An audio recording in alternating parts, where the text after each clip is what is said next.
नमस्कार दोस्तों, स्वागत है आप सभी का हिस्ट्री 365 में। मेरा नाम है चंद्र सुपादा और आप देख रहे हैं हिस्ट्री 365। जैसा कि आप सभी को पता है कि एमए और बीए की जो हमारी क्लास है वो डेली हो रही है। पर डे हम एक जो क्लास है, एक सेशन है वो कर रहे हैं। तो जैसा कि कल का हमारा सेक्शन था, आपको पता है कि हिंद यवन शासकों के बारे में था, जो कि भारत पे आक्रमणकारी थे, यानी कि इंडो ग्रीक जो शासक थे उन्होंने भारत पे जब आक्रमण किया था तो हमने कल उनके बारे में देखा था। और आज हम देखेंगे दूसरे यवन शासक, कह सकते हैं कि यवन कह लीजिए, शक कह लीजिए, दूसरे भारत पे आक्रमणकारी जिनका नाम है शको। शको ने जब भारत पे आक्रमण किया है तो आज हम देखेंगे शको के बारे में। यानी कि आज का जो हमारा क्लास है वह शक शासकों के ऊपर है।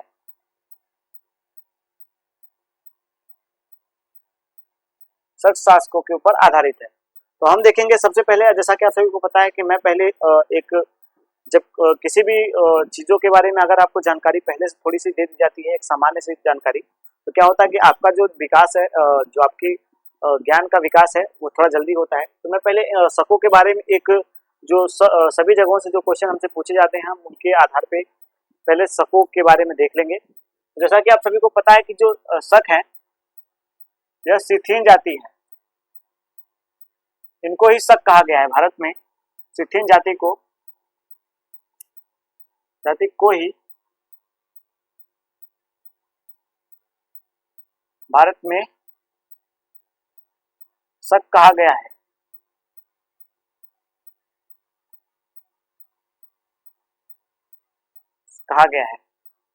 और आपको बात बता दें कि इन्होंने भारत पे जब आक्रमण किया है तो जो सबसे पहले आप देखेंगे कि इन्होंने जब भारत पे आक्रमण किया है तो आपको बता दें कि यूनानियों के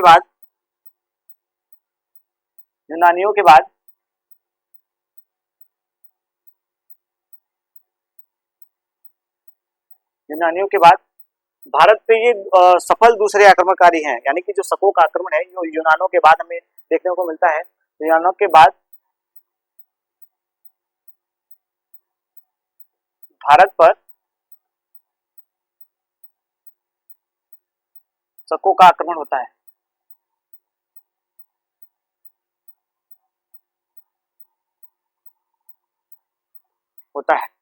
और आपको बात बता दें कि इन्होंने जिस मार्ग का अनुसरण किया था, यानी कि जिस मार्ग से भारत पे आक्रमण किया था वो बेलोन की, जो आप देखेंगे कि पश्चिम उत्तर भारत में हमें जो दर्रे देखने को मिलते हैं, खैबर के दर्रे हो गए, बेलोन के दर्रे हो गए, और एक हमें और दर्रा देखने को मिलता है जिससे कि खैबर का दर्रा। और जो वहां से ज्यादातर हमें भारत में जो आक्रमण देखने को मिले हैं वो खैबर के दर्रों और बेलोन के दर्रों से देखने को मिलते हैं। तो यह बेलोन के दर्रों से कह सकते हैं कि बेलोन कह सकते हैं, बोलेन ऐसा करके हमें देखने को मिलता है। बोलेन, बोलन दर्रे से शकों ने भारत पे आक्रमण किया। शकों ने भारत पर आक्रमण किया।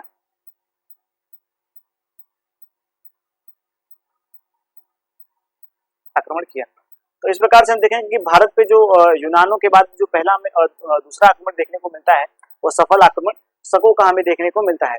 उसके बाद आपको बता दें कि जो शक थे इनकी जो उपाधि थी वो महाक्षत्रप का और क्षत्रप का हमें उपाधि देखने को मिलता है। यानी शक शासक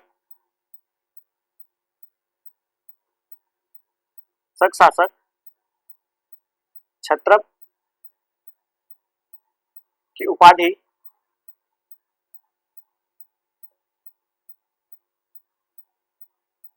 धारण करते थे। जैसा कि हमें देखने को मिलेगा जो सातवाहन है, जो सातवाहनों के बाद हम देखेंगे जब सातवाहनों से युद्ध होता है इनका, सातवाहन वंश गौतम पुत्र जो गौतमी पुत्र सातकर्णी है उनसे, और जो वशिष्ठ पुत्र पुलवामी है, इनसे हमें शकों का जो आक्रमण है वो देखने को मिलता है। तो इस प्रकार से हम इनके बारे में जो देखते हुए चलेंगे कि जो इन्होंने जो उपाधि को धारण किया है वह भी हमें देखने को मिलती है। एक बात और इम्पोर्टेंट बात आपको बता दें कि शकों की हमें मूलतः 5 जो जातियां थी वह देखने को मिलती है। शकों का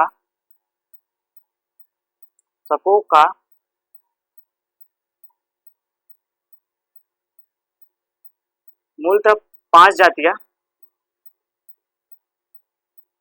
देखने को मिलती है।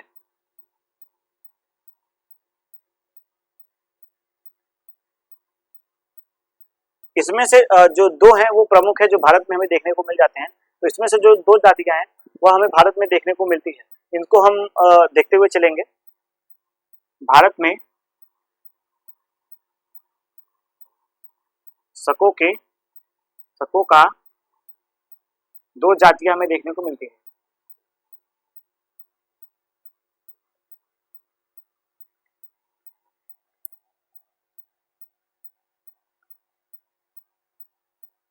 भारत में हमें सको की जो जातियां हैं वह देखने को मिलती है।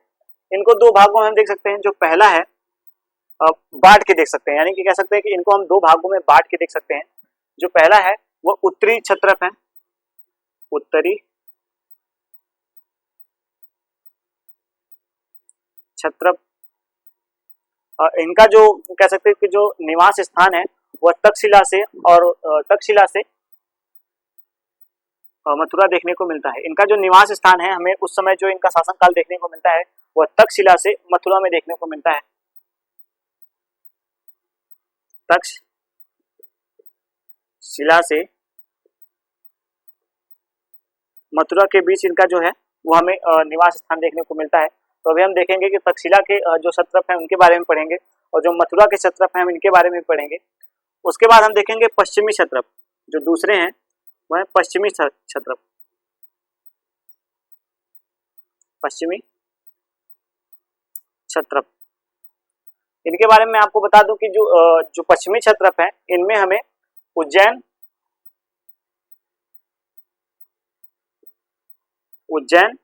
और हमें कह सकते हैं कि उज्जैन और नासिक, माफ कीजिएगा, उज्जैन और नासिक,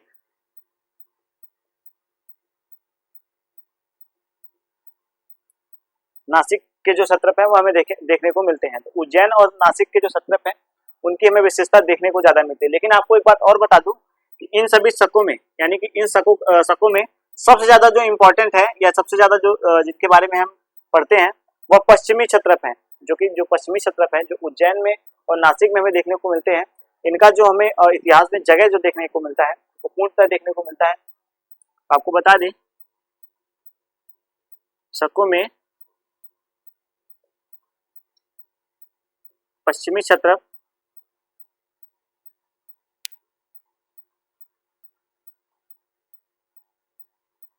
ज्यादा प्रभावी देखने को मिलते हैं। प्रभावी देखने को मिलते हैं, यानी कि हम देखेंगे कि इनके बारे में हमें कुछ जो जानकारियां हैं वो देखने को मिल जाती है। इनके जो शासक हुए वो ज्यादा कह सकते हैं कि जो ज्यादा इम्पोर्टेंट नहीं थे। तो इस प्रकार से हम देखेंगे। और एक बात आपको बता दें कि शकों के जो हमें सिक्के देखने को मिलते हैं वह 3 भाषाओं में देखने को मिलते हैं। आपको बता दें शक शासकों के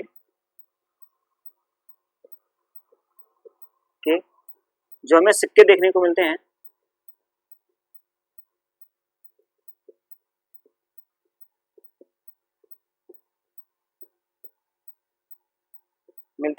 वह 3 भाषाओं में हमें देखने को मिलते हैं। 3 भाषाओं में, भाषाओं कह सकते हैं, लिपि कह सकते हैं, भाषाओं में देखने को मिलते हैं।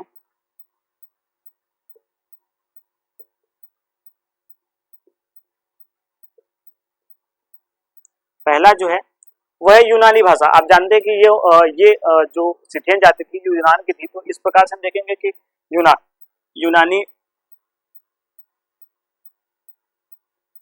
यूनानी लिपि। जो दूसरी है वो ब्राह्मी लिपि हमें देखने को मिलती है, ब्राह्मी। और जो तीसरी है वह हमें खरोष्टी लिपि देखने को मिल जाती है। खरोष्टी लिपि देखने को मिलती है। इस प्रकार से हम देखेंगे कि जो इनके सिक्के हैं उन पे हमें ज्यादा वर्णन इनके देखने को मिल जाते हैं। तो मैंने इस प्रकार से आपको जो इनका वर्णन था वो मैंने आपको बताया कि जो इनके सिक्के हैं वो तीन लिपियों में लिखे हुए हमें मिलते हैं। उसके बाद एक बात और हम बता दें कि इनके सिक्कों का हमें सबसे ज्यादा जो महत्वपूर्ण भाग वह देखने को मिलता है। इस पर लिखा हुआ इनका जो कह सकते हैं कि दिनांक या तारीख जो है वो हमें देखने को मिलता है। यानी शकों के सिक्कों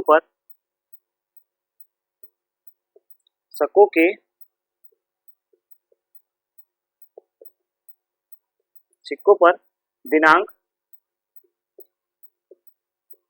कह सकते हैं या संवत कह लीजिए,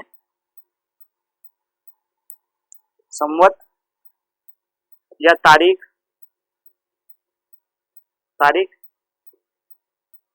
देखने को मिलती है।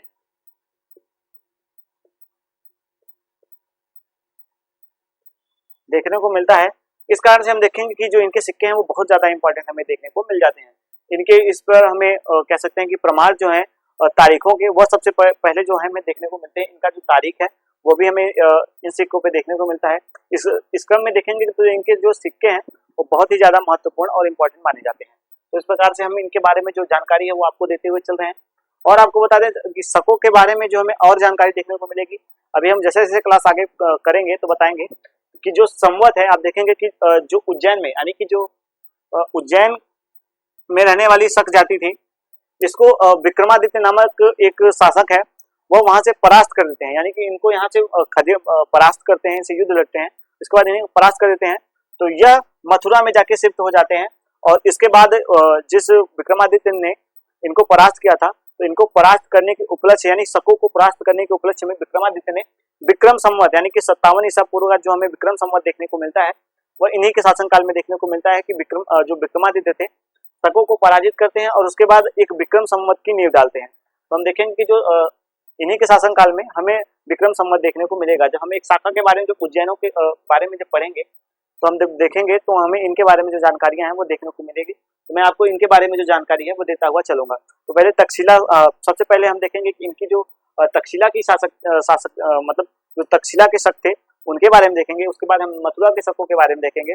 उसके बाद जब हम पश्चिमी में आएंगे तो पश्चिमी जो शक है, इस प्रकार से आपको एक तरफ से जब मैं समझाता हुआ चलूंगा तो आपको समझ में आएगा कि जो इनकी बातें थे वो किस प्रकार से थी। तो मैंने आपको सबसे पहले बताया कि जो शक जाति थी, यह भारत पे यूनानियों के बाद दूसरी आक्रमण हमें देखने को मिलता है। यूनानियों के बाद जो सफल होते हैं और यह एक लंबे समय तक भारत पर शासन करते हैं।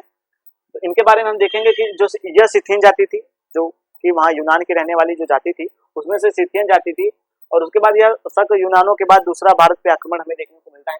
इन्होंने बोलन के जो बेलन का जो दर्रा हमें देखने को मिलता है उससे भारत में इन्होंने आक्रमण किया था। उसके बाद जो शक शासक थे वो क्षत्रप की उपाधि जो है वो धारण करते थे, यानी जो क्षत्रप होते थे उनकी उपाधियां धारण करते थे। और जो शक थे यह मूलतः 5 जातियों में विभक्त थे, यानी कि जो 5 जातियां थी, इनकी मूलतः 5 जातियां थी जो हमें देखने को मिलती है। लेकिन भारत में इनके सिर्फ और सिर्फ हमें 2 जातियां देखने को मिलती है, जिनको हमने डिवाइड अपने हिसाब से कर रखा है पहले से ही। उत्तरी क्षत्रप, जो भारत में उत्तरी भारत में रहते थे, उनका नाम उत्तरी क्षत्रप के अंदर हम रखेंगे। तो देखेंगे कि जो भारत का पश्चिम उत्तर भारत जो है उसमें मैं तक्षशिला और मथुरा का जो स्थान है वो देखने को मिल जाता है। उसके बाद हम देखेंगे जो माफ कीजिएगा, जो उत्तरी क्षत्रप है उसमें हमें तक्षशिला और मथुरा का जो शक है वो देखने को मिल जाते हैं। उसके बाद जो पश्चिमी क्षत्रप है उसमें उज्जैन और नासिक के क्षत्रप हमें देखने को मिलते हैं। तो इस प्रकार से हम इनके बारे में देखते हुए चलेंगे। उसके बाद हम देखेंगे कि सबसे ज्यादा इनमें जो हमें इम्पोर्टेंट है, यानी कि शकों में भी सबसे ज्यादा जो इम्पोर्टेंट है वो पश्चिम के क्षत्रप है, यानी उज्जैन और नासिक के जो क्षत्रप है ये ज्यादा इंपॉर्टेंट है, क्योंकि इनके हमें सातवाहनों से जो संघर्ष है वो देखने को मिलते हैं और इनके युद्ध का भी वर्णन देखने को मिलता है। इसमें जो शासक हैं वो भी महान है, यानी कि उन महान शासकों का हमें, जैसे कि रुद्रामन हो गए, नहपान हो गए, इस प्रकार से हम इन सभी शासकों के बारे में देखेंगे कि यह जो थे वो उज्जैन और नासिक के ही थे।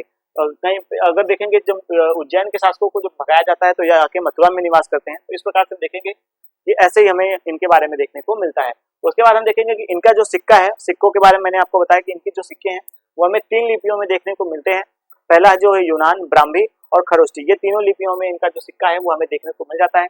उसके बाद मैंने आपको बताया कि शकों का जो सिक्का है उस पे दिनांक और तिथियां होने के कारण ये सबसे ज्यादा परीक्षा के दृष्टिकोण से हमारे महत्वपूर्ण है, क्योंकि इन पे दिनांक और तिथियां भी अंकित है। तो इस प्रकार से हमें देखने को मिल जाता है कि एक हमें जो प्रमाण इनके रूप में देखने को मिलता है, शकों के बारे में जो जानकारी का एक मूल स्रोत कह सकते हैं, वो हमें शकों के बारे में इनकी जो सिक्के हैं वो हमें देखने को मिल जाते हैं। हालांकि सातवाहनों के भी सिक्के जो हैं हमें एक पुष्टि करते हैं। और एक बार बता दें, इनके अभिलेख भी हमें दो अभिलेख हैं। जब मैं रुद्रामन को पढ़ाऊंगा तो उसमें आपको बताता हुआ चलूंगा। जब अभी मैं रुद्रामन के बारे में बताऊंगा तो उसमें मैं इन सभी बातों का जो है समराइज करता हुआ चलूंगा। तो इस प्रकार से हम इनके बारे में देखते हुए चल रहे हैं। तो मैं थोड़ा सा इसको साफ करता हूँ, नहीं तो पहले ही इसी में बताता हुआ चलता हूँ। जो तक्षशिला के शासक थे, यहाँ पे मैं पहला जो पॉइंट मैंने आपको पहले बताया था कि जो तक्षशिला के शासक हैं, तक्षशिला के शक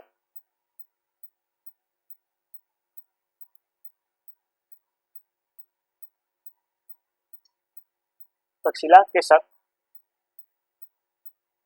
इनके बारे में हम पहले देखेंगे। जैसा कि मैंने आपको बताया था कि मैं एक एक करके सबको समझाता हुआ चलूंगा और एक साइड में इसको लिख ले इसको मैं साफ नहीं करूंगा ताकि आपको समझ में आता रहे। मैं आपको बताता हुआ चलूंगा। तो इसमें जो तक्षशिला के क्षत्रप है, इनमें से जो हमें सबसे इंपॉर्टेंट देखने को मिलते हैं वो प्रथम जो शासक हैं जिन्होंने भारत पे आक्रमण किया है, हमें देखने को मिलता है उनका नाम मेउस है। माउस कह सकते हैं या मेउस कह सकते हैं, यानी कि प्रथम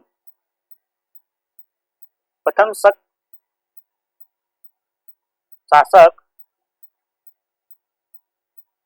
माउस है।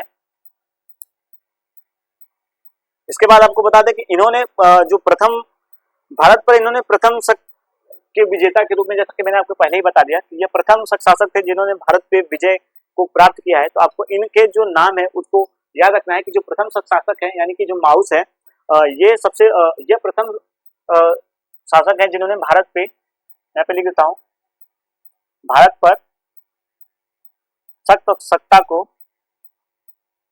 स्थापित करने वाला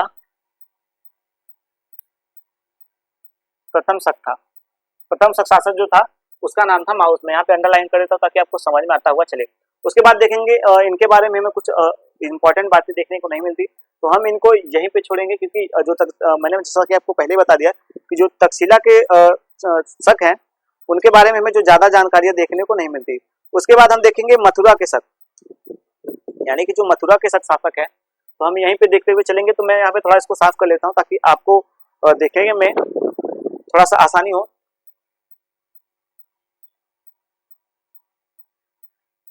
तो जैसा कि मैंने आपको पहले ही बता दिया था कि मथुरा के शकों के बारे में मैं आपको बता दूं। मथुरा के शक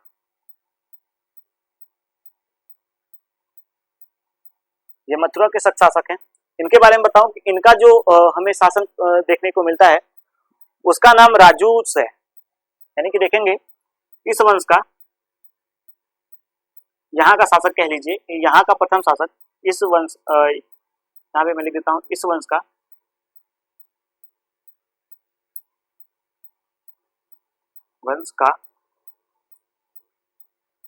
प्रथम शासक राजूस था। इसने यहाँ का जो साम्राज्य है वो स्थापित किया था। जो मथुरा के शक थे उन्होंने यहाँ का जो साम्राज्य है वह स्थापित किया था। लेकिन आपको बता दे जैन जैन जैन ग्रंथ के अनुसार जैन ग्रंथ के अनुसार कि ऐसा कहा जाता है कि ये सबसे पहले मथुरा में निवास नहीं करते थे, उज्जैन में निवास करते थे। जैसा कि मैंने आपको पहले बताया कि उज्जैन जो मैंने बताया यहाँ पे यह जो मथुरा के शासक थे यहाँ पे निवास करते हैं। और उसके बाद जो मैंने आपको नाम बताया था विक्रमादित्य का, विक्रमादित्य नामक शासक ने इन शकों को यहाँ से खदेड़ दिया, यानी कि यहाँ से खदेड़ा तो ये उज्जैन से मथुरा में जाके शिफ्ट हो जाते हैं। जैसा कि मैंने आपको पहले बताया कि विक्रमादित्य जो नामक शासक थे, इनसे जो उज्जैन के शक शासक थे उनसे इनका युद्ध होता है। और उसके बाद यह यहाँ से हारने के बाद, यानी कि कह सकते हैं कि उज्जैन से हारने के बाद यह मथुरा में जाके शिफ्ट हो जाते हैं। यानी कि जो मथुरा के शक हैं वह पहले उज्जैन में निवास किया करते थे, लेकिन उज्जैन के जो कह सकते हैं कि जो विक्रमादित्य थे, विक्रमादित्य ने इनसे युद्ध लड़ा और इनको परास्त करके यहाँ से इनको भगा दिया। उसके बाद इसी यानी कि शकों से जीत के उपलक्ष्य में आप इसको नोट कर लीजिएगा।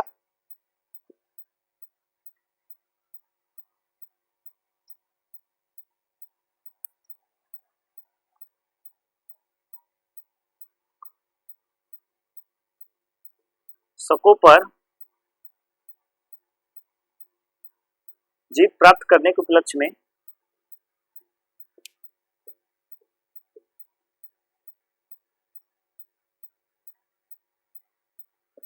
शकों पर जीत प्राप्त करने के उपलक्ष्य में हमें जो विक्रमादित्य हैं, इन्होंने एक विक्रम संवत चलाया था। आपको बता दें, विक्रम संवत 57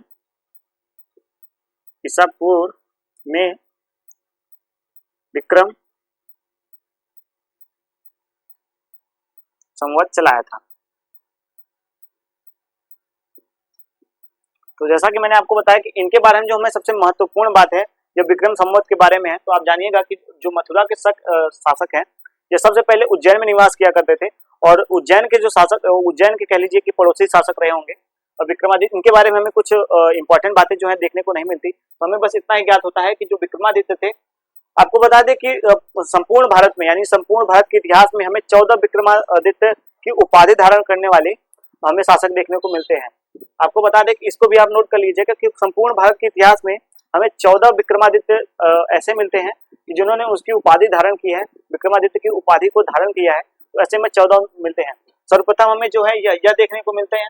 उसके बाद हम बता दें कि विक्रमादित्य ऐसा कहा जाए चंद्रगुप्त द्वितीय जो थे, वह विक्रमादित्य की उन्होंने भी उपाधि धारण की थी। तो इस प्रकार से हम देखेंगे कि जो यह एक उपाधि है वो सब धारण करते हैं। उसके बाद आपको बता दें सबसे जो लास्ट की उपाधि है वह हेमू, यानी कि आप जब देखेंगे कि अकबर से जब हेमू का, यानी कि जब अकबर हेमू के साथ युद्ध लड़ते हैं, तो हेमू की मृत्यु के बाद ही इस विक्रमादित्य की जो उपाधि है वो खत्म हो जाती है। यानी कि आप देखेंगे कि संपूर्ण जो भारत का इतिहास हम अगर पढ़ते हैं तो उसमें हमें 14 उपाधियां देखने को मिलती है जो विक्रमादित्य के नाम का हमें अंकन, विक्रमादित्य नाम का जो उपाधि है वो हमें देखने को मिलता है। तो संभवतः ऐसा माना जाता है कि ये प्रथम ऐसा ये इस उपाधि को धारण करने वाला इतिहास में हमें यह पहला उपाधि कह सकते हैं कि उपाधि जो धारण था विक्रमादित्य का, इन्होंने सबसे पहले धारण किया था। और सबसे जो लास्ट के हैं वो हेमू है, और बीच में हमें जो चंद्रगुप्त द्वितीय हैं, यानी कि चंद्रगुप्त द्वितीय जो हमें मिलेंगे गुप्त शासक, जब हम गुप्त वंश को पढ़ेंगे उसमें आपको बताते हुए चलेंगे कि रामगुप्त के भाई जो हैं चंद्रगुप्त, उन्होंने इस विक्रमादित्य की उपाधि धारण की थी। जो विक्रमादित्य थे उन्होंने विक्रमादित्य की जो एक उपाधि थी वह धारण किया था। तो हम इनके बारे में देखते हुए चलेंगे। तो आपको एक जगह इस बात को नोट कर लेना है कि संपूर्ण भारत के इतिहास में हमें 14 जगह पे 14 जगहों पर विक्रमादित्य की उपाधि देखने को मिल जाती है। उसके बाद हम बढ़ते हुए चलेंगे, क्योंकि आपको मैंने बताया कि इनके शकों को जो पराजित किया था, तो विक्रमादित्य ने एक विक्रम संवत चलाया था। तो इस प्रकार से हमें इनके बारे में जानकारी देखने को मिल जाती है।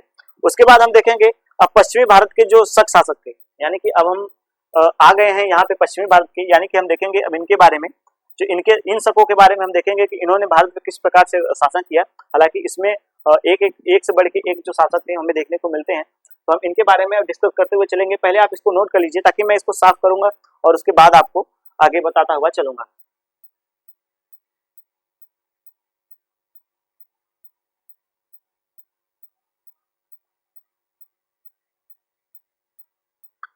जैसा कि आपको बता दूं कि पश्चिमी जो शक थे,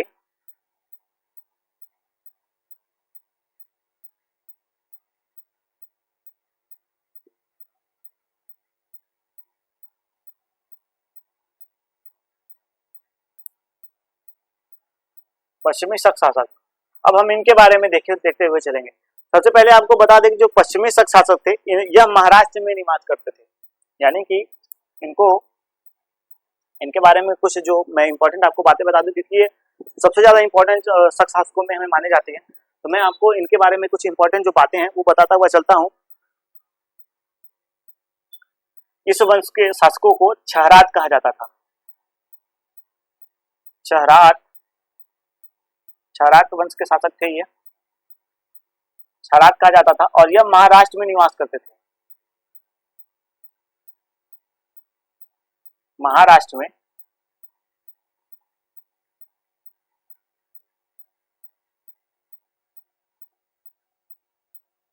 महाराष्ट्र में निवास करते थे। तो इस प्रकार से हम देखेंगे कि जो छहरात वंश के शासक हमें देखने को मिलते हैं, इनका जो मूल स्थान हमें देखने को मिलता है वह यहाँ पे देखने को मिलता है। और इस वंश का जो पहला शासक था वो भूमक था। यानी कि छहरात वंश का जो पहला शासक था, छहरात वंश का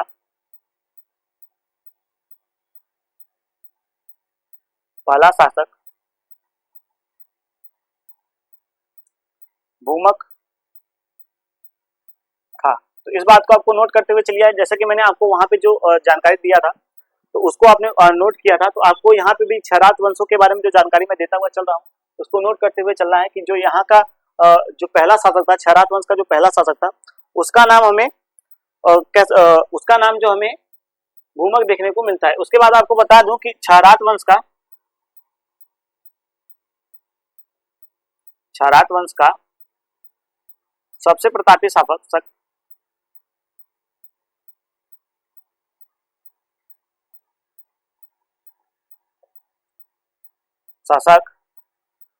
जो क्षरात वंश का सबसे हमें प्रतापी शासक देखने को मिलता है, उसका नाम नाहपान है। नाहपान नाहपान इस वंश का सबसे प्रतापी शासक है। हम नाहपानों के बारे में देखते हैं कि इनका जो युद्ध है वो हमें गौतमीपुत्र सातकर्णी से देखने को मिलता है। जो गौतमीपुत्र सातकर्णी है, इन्होंने ही नाहपान को हराया था और उसके बाद इनको मृत्यु के घाट उतार दिया था। तो ऐसा हमें जानकारी देखने को मिलती है कि नाहपान जो थे, नाहपान का युद्ध सातवाहन वंश के शासक सातवाहन, जब मैंने आपको सातवाहन वंश पढ़ाया था तो मैंने आपको विक्रमादित्य से सॉरी माफ कीजिएगा, जो रुद्ररामन से मैंने युद्ध के बारे में बताया था। और जो रुद्ररामन का युद्ध था वो वशिष्ठिपुत्र पुलवामी के साथ था। और लेकिन आप देखेंगे कि जो नाहपान थे, इनका युद्ध हमें गौतमीपुत्र सातकर्णी से देखने को मिलता है। तो जो सातवाहन शासक थे उनका जो युद्ध है वो इनसे देखने को मिलता है, यानी कि ये इनके समकालीन थे। मैंने आपको बताया था चट्टन के बारे में, जब मैंने बताया था तो चट्टन जो थे वो कुषाण के, यानी कि जो कुषाण शासक थे उनके अधीन रह के शासन किया करते थे। अभी मैं उन पे जब आता हूँ तो आपको पढ़ाता हुआ चलूंगा। अभी ये नाहपान वंश के क्षरात वंश के बारे में आपको बता रहा हूँ। अभी हम जब इन्हीं के वंश दूसरे वंश के बारे में पढ़ेंगे तो मैं आपको उनके बारे में जानकारी दूंगा। सातवाहन शासक गौतमीपुत्र सातकर्णी, आप समझ जाइएगा कि जो गौतमीपुत्र सातकर्णी थे उन्होंने नाहपान को परास्त किया था। यानी यहाँ पे मैंने लिख दिया है, कोट कर दिया है कि सातवाहन वंश के शासक जो थे, यानी कि नाहपान का युद्ध सातवाहन शासक से हुआ था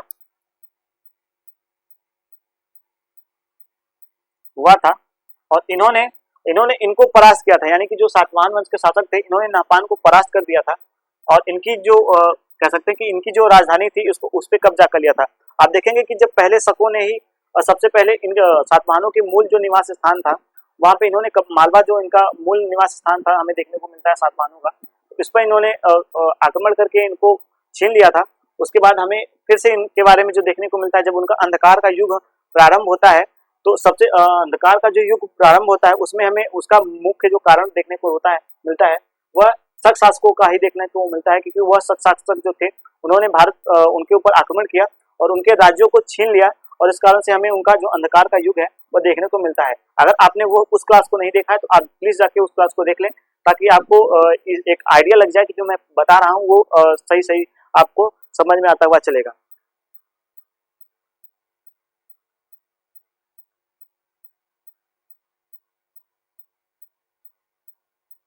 मैंने जैसा कि आपको बताया कि इनके जो शासन था वो सातवाहन वंश को इसको परास्त करके नाहपान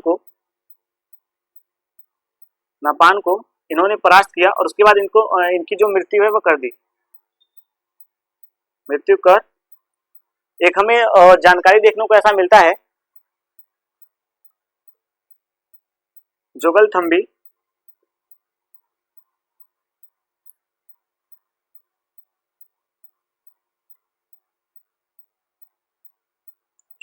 में इनका जो है वह राज्य ले लेते हैं। नाहपान से जब युद्ध लड़ते हैं तो वह इनका जो राज्य है वो हड़प लेते हैं और उसके बाद जीतने के बाद इनका जो इस जुगलथम्बी में जो इनका कोषागार था, यानी कि जो नाहपान का कोषागार था, कोषागार पे सातवाहन के शासक जो सातवाहन वंश के शासक गौतमीपुत्र सातकर्णी इस पे अपना आधिपत्य स्थापित कर देते हैं। इनको परास्त करने के बाद इन जुगलथम्बी जो है वहां पे इनका एक कोषागार था और उस कोषागार को यह अपने राज्य में मिला लेते हैं, इस पर अधिकार कर लेते हैं। कोषागार पर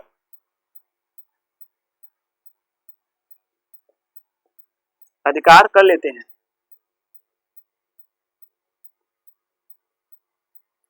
हैं इस प्रकार से हम देखेंगे कि अब हमें जो सातवाहन वंश का है वंश के बारे में जो जानकारियां देखने को मिलती हैं एक बात और बता दूं कि जो नहपान है, नहपान के बारे में और जो जानकारियां हैं वो देखने को मिलती हैं कि नहपान के जो सिक्के हैं, नहपान के सिक्के, नहपान के जो सिक्के हैं वह हमें इसकी युवावस्था से लेकर वृद्धावस्था अवस्था तक देखने को मिलता है। आपको बता दें कि नहपान के जो सिक्के हैं उसमें इसका युवावस्था से वृद्धावस्था तक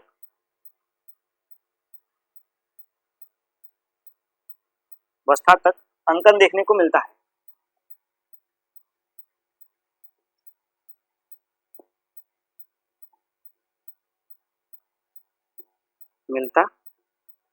अंकन इसका देखने को हमको नहपान के बारे में देखने को मिलता है। और आपको एक बात बता दें कि नहपान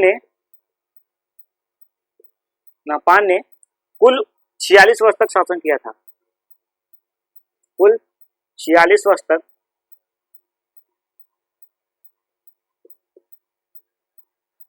शासन किया था।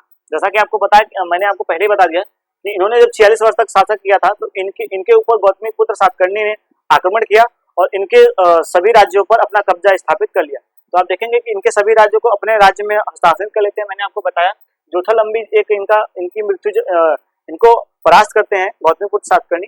उसके बाद नहपान की मृत्यु करने के बाद जोथलंबी में इनका एक कोषागार था, उस कोषागार पर भी यह अधिकार जो है वो कर लेते हैं। उसके बाद हम देखेंगे कि इनके जो सिक्के मिलते हैं वो वृद्धावस्था से युवावस्था से लेकर, नहपान के जो हमें सिक्के देखने को मिलते हैं वो युवावस्था से लेकर के वृद्धावस्था तक के हमें देखने को मिलते हैं। तो इस प्रकार से हम देखेंगे कि इनका जो अंकन है वो हमें देखने को मिलता है। नहपान ने कुल 46 वर्षों तक भारत पे शासन किया था। उसके बाद अब देखेंगे कि यह जो राज्य है वो यहीं पे हमें समाप्त हो जाता है, क्योंकि गौतमीपुत्र सातकर्णी ने इनको मार करके इस वंश का यहीं पे इसका समापन कर दिया। उसके बाद अब हमारा जो आगे का जो सेशन है वो हम देखते हुए चलेंगे। पहले मैं इसको साफ कर लेता हूँ, आप इसका स्क्रीनशॉट जरूर से जरूर ले लें और इसको नोट करते हुए चलें ताकि आपको एक भी चीज में मिस ना हो, क्योंकि ये जो बातें हैं मैं कोड कर करके आपको समझाता हुआ चल रहा हूँ ताकि आपको समझ में बढ़िया से आए। ठीक है, तो जैसा कि आप सभी को मैंने बताया, इनके बारे में जो जानकारी थी वो मैंने आपको दी कि मथुरा के शासकों के बारे में हमने देखा। उसके बाद हम देखेंगे कामंदक के शक, कामर्दक शक। तो आपको बता दें, जैसा कि मैंने आपको बताया है पहले ही आपको बता दें, जो कामर्दक शक है इनके बारे में मैंने बताया।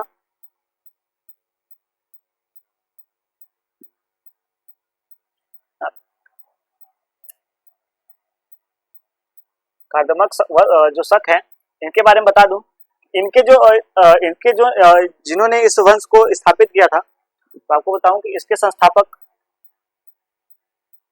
इस वंश के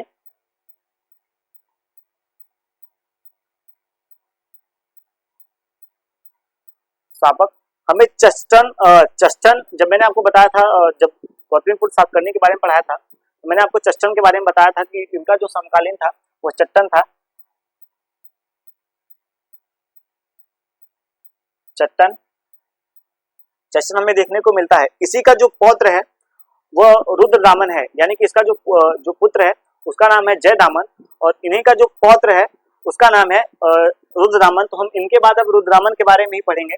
आपको बता दें जो चस्टन थे इन्होंने शकों के कुषाणों के अधीन रहकर अपना राज्य जो था वो स्थापित किया था, राज्य करते थे। यानी कि कह सकते हैं कि जो चट्टन थे वह कुषाणों के अधीन रहकर अपना जो राज्य होता था उसको चलाते थे, यानी उस राज्य का निर्वहन किया करते थे। तो आपको बता दूं कुषाणों के अधीन रहकर यह अपना राज्य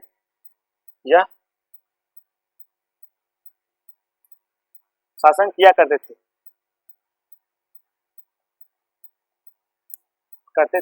उसके बाद एक बात और आपको बता दूं कि जो रुद्रदामन हमें अब देखने को मिलेगा, यानी कि इसी वंश का जो सबसे महत्वपूर्ण शासक है। हमने क्षहरात के बारे में देखा, नहपान के बारे में देखा, क्षहरात वंश के शासक नहपान के बारे में देखा। अब हम देखेंगे रुद्रदामन के बारे में। तो आपको पहले इनके जो दादाजी थे उनके बारे में आपको बताता हुआ चलता हूँ कि जो चट्टन थे वह इनके दादाजी थे और ये कुषाणों के अधीन रह करके अपना शासन जो व्यवस्था थी उसको किया करते थे। उसके बाद आपको बता दूं कि इन्होंने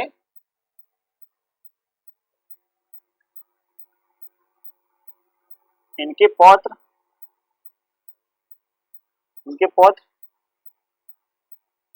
रुद्रदामन थे। इनके पौत्र जो थे वो रुद्रदामन थे, लेकिन रुद्रदामन के जो पिता का नाम था वह जयदामन था। आपसे क्वेश्चन पूछा जा सकता है कि रुद्रदामन के जो पिता थे, रुद्रदामन के पिता जयदामन थे। तो इस प्रकार से मैंने आपको इनके बारे में बताया कि जो रुद्रदामन थे। अब आपको समझ में आ गया होगा कि अब हम जो हमारा अगला शासक है, इस वंश का जो अगला शासक है उसका नाम है रुद्रदामन।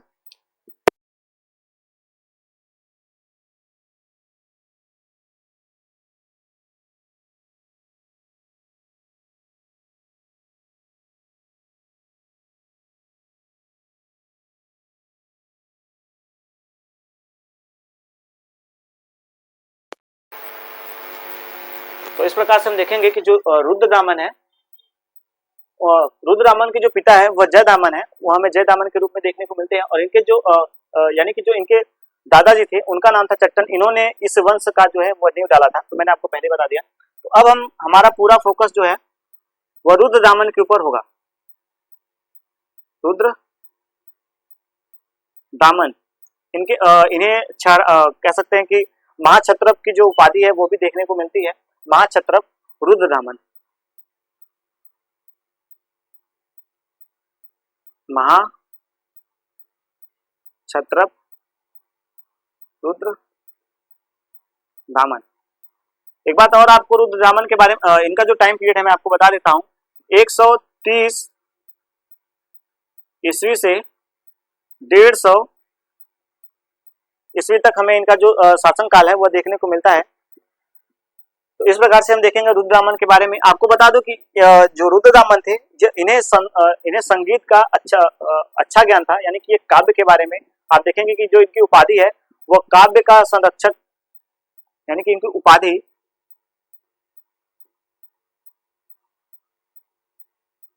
काव्य का संग्रह करने वाला, यानी कि देखेंगे कि इनके बारे में जो हमें जानकारी देखने को मिलती है वो काव्य के संग्रह के रूप में देखने को मिलती है, संग्रहक। उसके बाद आपको एक बात और बता दें कि इनको संस्कृति, यानी कि आप देखेंगे कि जो संस्कृति के पालक, इनके संस्कृति के पोषक, संस्कृत के पोषक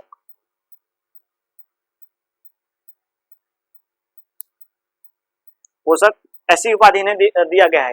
इन्हें संगीत में, विद्या में और इनको एक जो महारत हासिल था वो हमें देखने को मिलता है कि इनको सबसे ज्यादा जो रुचि थी वो ज्ञान की प्राप्ति में इन्हें सबसे ज्यादा रुचि थी। या ज्ञान को प्राप्त करने के लिए आप देखेंगे कि इनको जो रुचि है वो काव्यों में बहुत ज्यादा रुचि है, या काव्यों में सबसे ज्यादा अपनी रुचि दिखाया करते थे, संस्कृति में रुचि दिखाया करते थे, संगीत में अपना रुचि दिखाया करते थे। तो आप देखेंगे कि जो रुद्रदामन है इनके बारे में हमें तमाम प्रकार की जो इनकी उपाधियां हैं वो इन्हीं के ऊपर देखने को मिलती है। और आपको एक बार बता दूं कि जो रुद्रदामन का अभिलेख है, आपको बता दूं कि जो रुद्रदामन का हमें 2 अभिलेख देखने को मिलता है। तो उसमें से जो सबसे इंपॉर्टेंट अभिलेख है उसका नाम है जूनागढ़ अभिलेख। जूनागढ़ अभिलेख। आपको बता दूं कि जो जूनागढ़ अभिलेख है यह संस्कृत भाषा में लिखा गया पहला हमें जो लेख है वो हमें देखने को मिलता है। जूनागढ़ जो अभिलेख है इसमें हमें सबसे ज्यादा जो है वो संस्कृत भाषा के बारे में देखने को मिलता है, और यह काव्य में लिखा गया है। यानी कि आप देखेंगे कि जो गद्य और काव्य का जो हमें संग्रह देखने को मिलता है वह उसमें देखने को मिलता है। तो आपको बता दें कि यह संस्कृत में लिखा गया है, यह संस्कृत में लिखा गया है।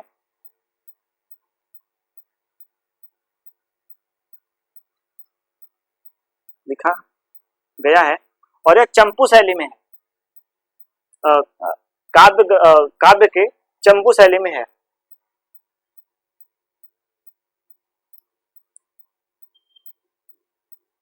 काव्य के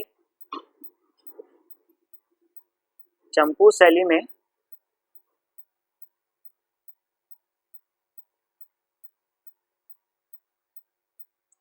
काव्य के चंपू शैली में हमें देखने को मिल जाता है।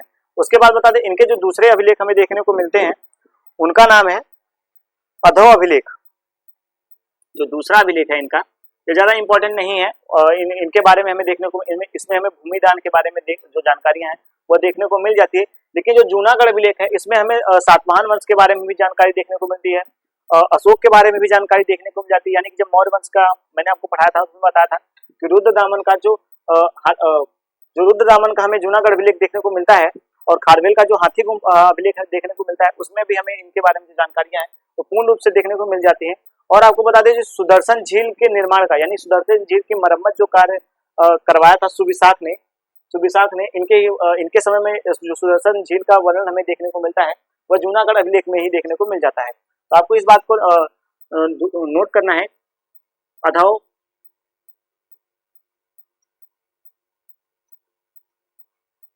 अधो अभिलेख जो अधो अभिलेख है यह हमें देखने को मिलता है कच्छ की खाड़ी में, गुजरात की कच्छ की खाड़ी में। आप देखेंगे कि यह भी जो है यह गुजरात में ही देखने को मिलता है। जो जूनागढ़ अभिलेख है यह गुजरात में देखने को मिलता है। यहाँ पे मैं लिख देता हूँ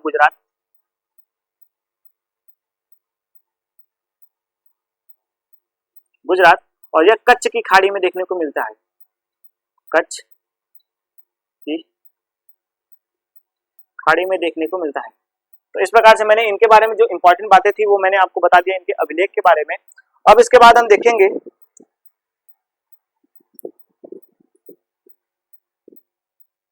जो इनका एक और हमें एक जो हमें इनके बारे में सबसे इंपॉर्टेंट बात देखने को मिलती है वह यह है इन्होंने ही वशिष्ठपुत्र पुलमावी को 2 बार युद्ध में हराया था। यानी कि आप देखेंगे जो सातवाहन वंश के शासक हैं, सातवाहन शासक, मैं यहाँ पे लिख देता हूँ रुद्रदामन ने वशिष्ठी पुत्र पुलमावी को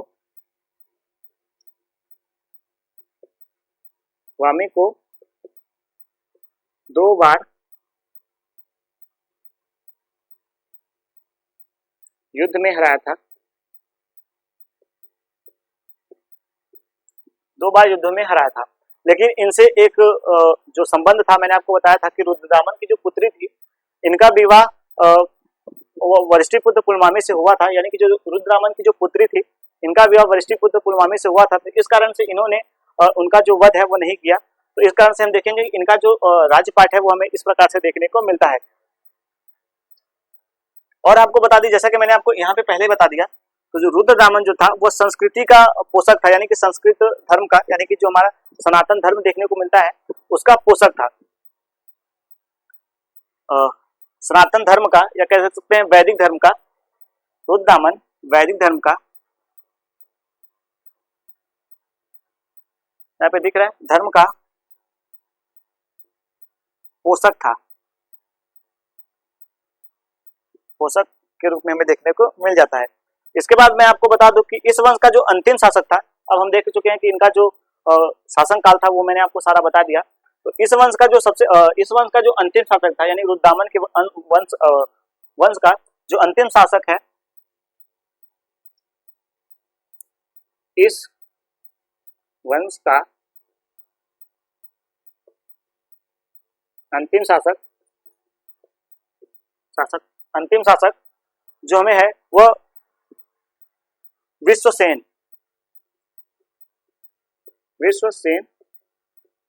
देखने को मिलता है। इसके बाद हमें यह वंश ज्यादा इसके बारे में जानकारी हमें देखने को नहीं मिलता। उसके बाद एक और वंश हमें देखने को मिलता है जो क्षत्रप वंश का नींव डालता है। यानी कि क्षत्रपों का जो एक और जो शाखा है वो हमें देखने को मिलता है। तो जो विश्वसेन है इनके साम्राज्य का पतन हो जाता है। तो एक और जो इसी वंश का यहाँ पे मैं लिख देता हूँ, दिख रहा है यहाँ पे, और मैं लिख देता हूँ एक नया नवीन जो है वो वंश स्थापित होता है। इसको मैं साफ कर देता हूँ, आप इसको स्क्रीनशॉट जरूर से जरूर ले लीजिएगा। मैं यहाँ पे लिख देता हूँ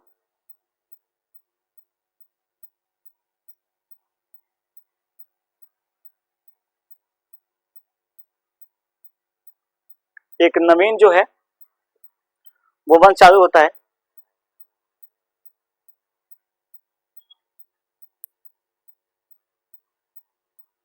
इस वंश इस क्षत्रप इस वंश के बाद एक क्षत्रप वंश स्थापित होता है।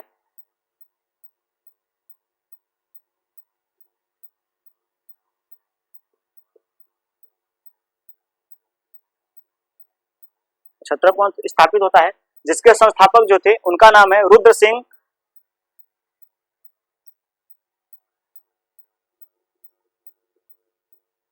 इस वंश के संस्थापक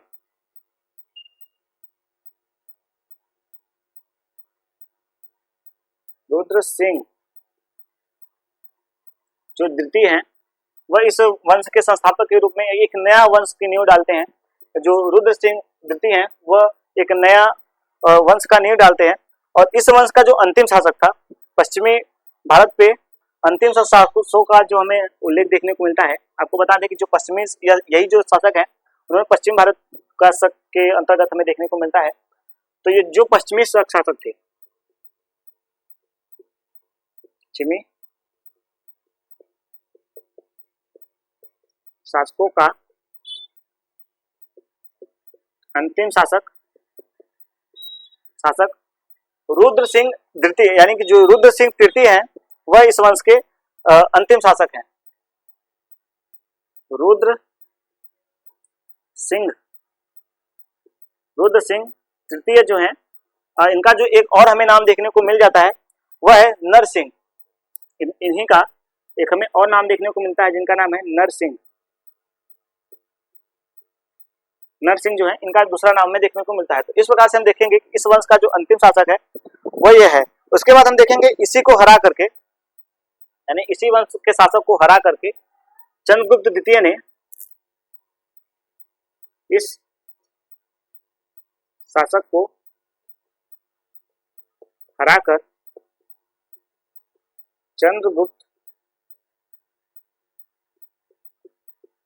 द्वितीय ने इस शासक को हरा करके इनको इनकी जो सत्ता थी भारत में खत्म कर दी। भारत में हरा करके चंद्रगुप्त द्वितीय ने शक सत्ता को भारत में खत्म